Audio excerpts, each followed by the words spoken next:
Hello and welcome to our third Diversity Roundtable session. 2018 is a really special year in the UK for gender diversity, as it's the 100th anniversary of the first women's vote.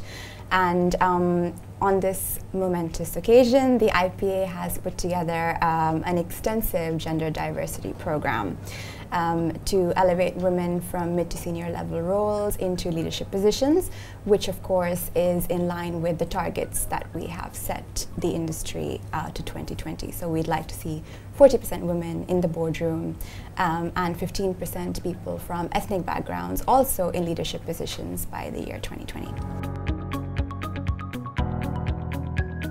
In our industry, the advertising industry, whether you're working in a creative agency or a media agency, first of all, greater diversity of staff brings fresher thinking, fresher ideas, and that is our currency. That's what sets us apart from the consultancies. You know, creativity is the secret sauce, and we are guardians of that recipe. We are constantly trying to engage with and tell our brand stories to the very diverse audience that is the UK or even Europe or the world. And unless you have a diverse workforce, I don't believe you can properly understand and communicate with these diverse audiences.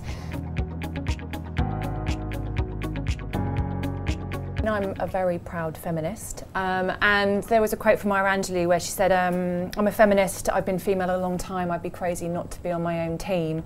And it's something I passionately agree with. I think she's absolutely right.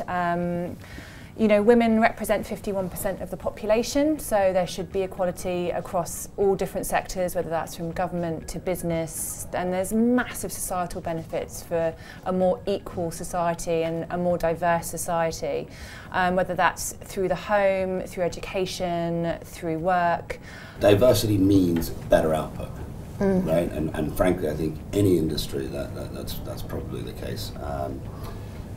Secondly, I would say that it's an issue that everyone needs to tackle. Yeah. It's not an issue that just the women in an organisation need to tackle. It's absolutely an issue that both men, women, young, old, kind of across all levels of seniority in an organisation need to tackle. And then I think the third thing is that it's a journey rather than a destination.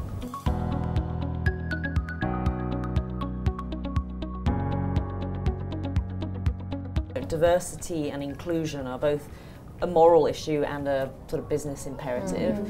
I say diversity and inclusion because I think we've at least started to, and many in the industry are talking about, not just about diversity, is it not just about the numbers, but are we creating a culture which is inclusive of different perspectives, different approaches, even the way that people are dressing, you know, are we being inclusive? We have a culture that enables people to succeed. Sure. I think, being McKinsey, of course, we always want to put data around it. So you all have said that it really drives business impact, and you know, some of our recent research, some of the ways that we try and advance this is by both internally for us and for our clients, putting 15 years of research around why this matters. And our recent research, for example, I think we looked at about 1,000 companies globally. And if you look at the top quartile from gender diversity, they're more than 20% more likely to have higher than average profitability. And there's also a penalty for the opposite. So if you're in the bottom quartile of gender and other types of diversity, you're 30% less likely to have above average profitability. So it's very hard, obviously, to talk about causality, but increasingly the correlation between these things is really clear. You know, we talk so much about bringing diverse talent into the industry, but if there's nowhere for them to go, or they feel like sort of tropical fish that are just going to get eaten up, then that's no good. We have a totally different intake scheme called Spark, where we don't want to see your CV, we don't want to see your photograph. We ask you 4 questions, which are, it's creativity based, strategic based, and the brightest minds, the best answers to those questions get invited in for an interview. And we're into our 3rd year of that, and the kind of people we hire now is very different. we've got a refugee working in the agency at the moment, because we work closely with Breaking Barriers. We work with Ambitious About Autism, because, as I said before, you know, this is about neurodiversity as well, which is an increasing problem, and really understanding that and embracing that, because you know, one of our brightest minds has come through Ambitious About Autism. We have somebody from the Prince's Trust. We are engaged with all the fantastic IPA initiatives to make sure that we hit these targets. We had a look at the way we were hiring, and a lot of people were either they had some unconscious bias in the way they were hiring. They were typically hiring people that were like themselves, or they weren't going through a really rigorous, diligent approach that was ensuring that they were either hiring the right people or not encouraging those people that they were interviewing to self-select them out, right? Because they felt like it wasn't a place that would welcome them. So there's a huge piece around sort of training people how to interview and how to hire properly. We have two brands, one dedicated to the more female voice, one dedicated to the more male voice. So actually as a company, we're very balanced, but what we know our role is how we engage the people that come to our brands and how we enable them to make meaningful change in their own world through inclusivity, equality. And one of the big initiatives we've launched on Stylist this year is Visible Women. And this actually was an idea that was conceived in the middle of last year, before Time's Up, Me Too. We knew that the anniversary of women's suffrage was going to be an incredibly momentous moment, and we really wanted to mark that as a kind of, I guess, a landmark where we felt that we had to understand how women were being profiled and how we were talking about women in a meaningful way and finding really, really important role models. And part of the Visible Women Initiative, we kind of have three big pledges. One is to raise the visibility of women, so that's to recognise and celebrate the role models that are delivering amazing work in all different sectors of society.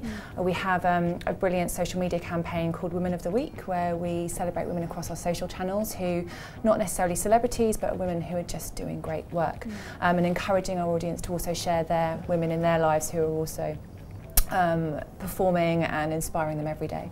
We have a second pledge which is around representation, which is very much about looking at the political sphere and understanding why women are underrepresented in politics. I think it's quite a well-known fact that, you know, background offices in the political sphere are very much run by women, but they feel unable, or they don't want to step into the more sort of limelight-led roles in terms of becoming an MP, and understanding why that feels such a barrier to them. It's really important for us to understand that. And then finally, around education, actually improving history at schools to tell more stories of women. We have a campaign called Hidden Figures as well at the moment, which is running through our brand platforms, which is about finding women in history. We have a buzzword which is women in history shouldn't be a mystery. To find those, to find those, write that down. To find those hidden figures who, you know, I'm stunned sometimes when I look through the pages of Stylist and go to our website and read about them that I don't know about these women. Women who have had dramatic and seismic impact on our lives in technology and science and the way we learn and understand and feel, that their stories just haven't been told. So we want to tell those stories. We found that sponsorship is one of the differences that makes a huge difference, particularly for women.